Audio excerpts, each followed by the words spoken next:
I've gotten a lot of requests lately to actually just show how I feed my snakes, and this is just a disclaimer for anyone that is not comfortable with watching snakes eat anything, then you probably shouldn't watch this video.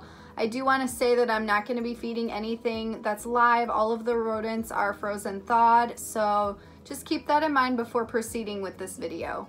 If you're totally comfortable with that, then just get ready to see some snakes eat.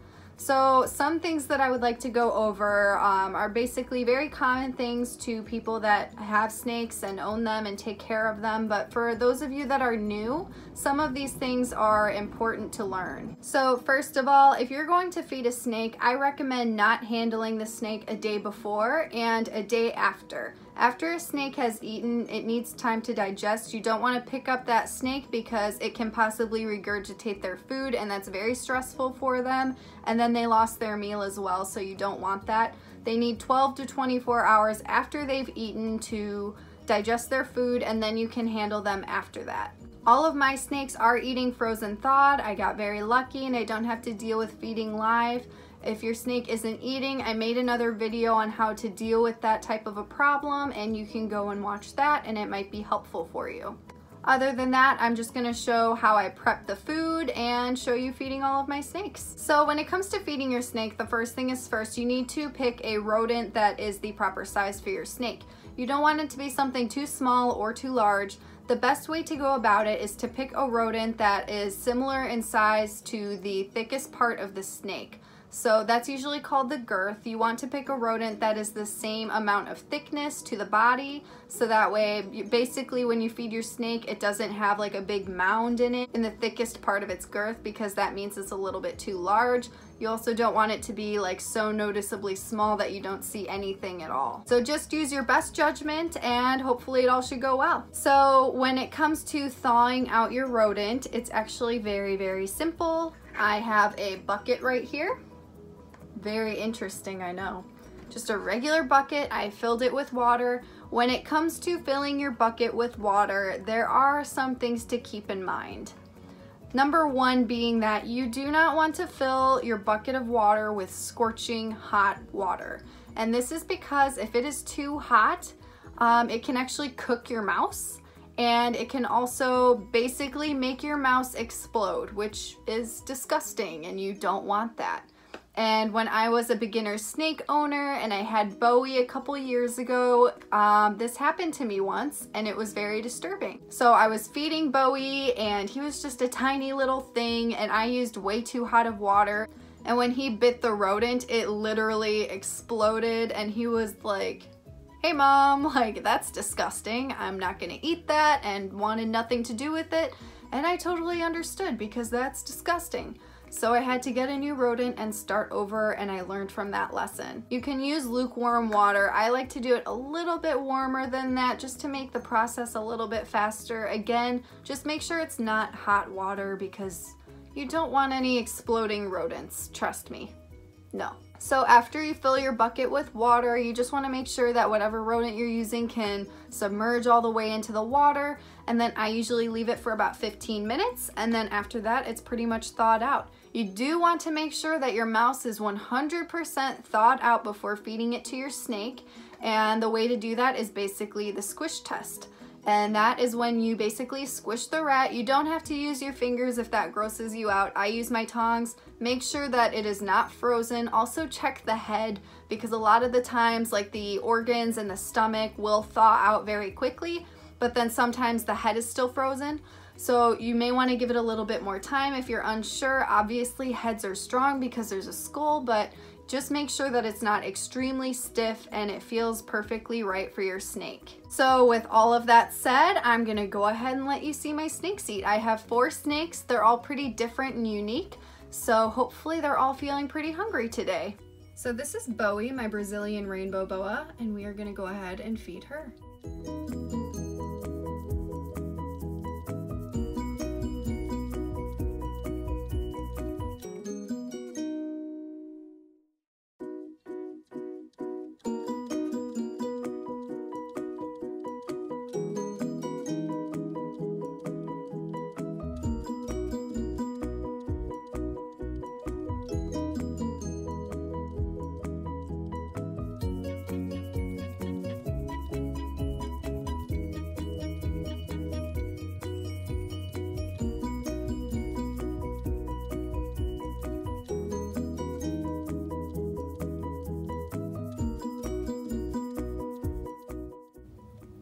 next we have my baby boa constrictor Vendetta.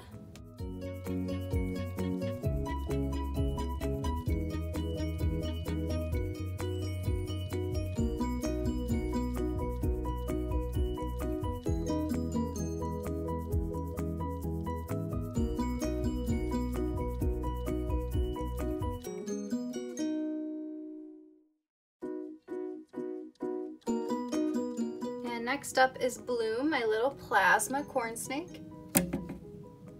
He actually likes to eat on his own, like in solitude, so I'm just gonna give him some time and we'll see what happens.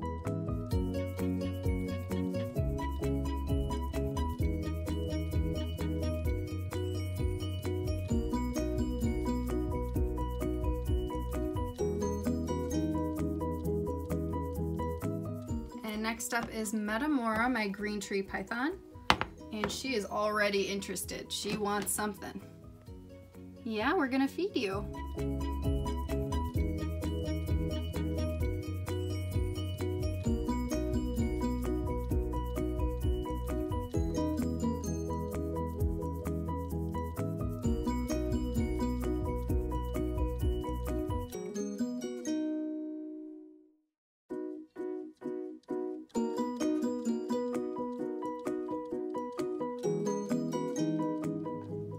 This is my last snake that I'm going to be feeding today. So there you go, snake. There you go. What a good snake.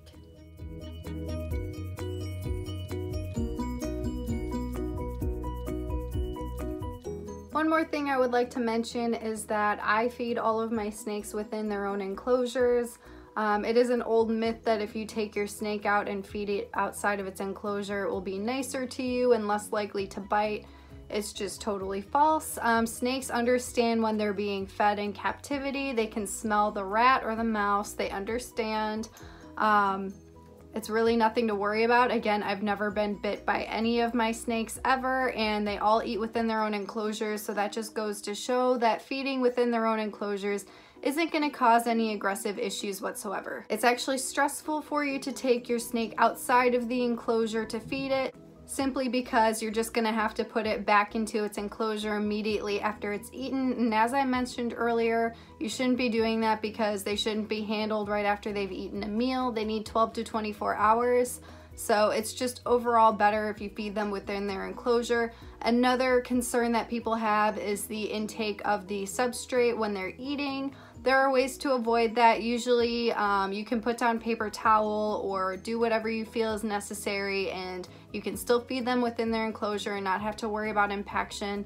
I honestly don't think it's that big of a deal with snakes because they can digest bone and all of this other crazy matter. They literally digest the entire rodent's body, so a little bit of substrate isn't going to hurt them. So with all of that said, I hope you enjoyed this video and watching all of my snakes eat. Leave a comment, let me know what you think, and thank you so much for watching and have a wonderful day.